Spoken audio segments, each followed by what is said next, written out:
Wangapi miongoni mwetu tumekata tamaa katika maisha yetu, tunasema kwamba mimi nitaanzaje, mimi sijui jinsi gani naweza kuishi, kipato changu ni kidogo, nitawezaje, mimi na watoto wananitegemea, mimi najua huyu tu, sina mtu mwingine ninayemjua.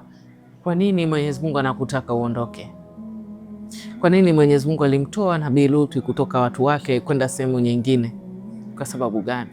Naye si nabii wa kwanza kuondolewa, na hivyo hata wewe pia sio mtu wa kwanza kuondolewa katika sehemu ambayo umeizoea, katika sehemu ambayo unaipenda.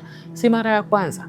Utakapopata ishara japo nusu kidole kutoka kwa Mola wako kwamba maeneo uliyokaa hayakufai tena, hebu msikize Mola wako, kisha ufanye mabadiliko, kwa sababu kutokusikiliza utakufanya utageuka chumvi, na ukigeuka chumvi utatumiwa kama mfano mbaya wa nyakati zijazo. Lakini kugeuka chumvi pia waweza kuchekwa, waweza kudhalilika, waweza kudhulumika. Kwa sababu gani? Umeshindwa kutumia wakati katika mikono yako.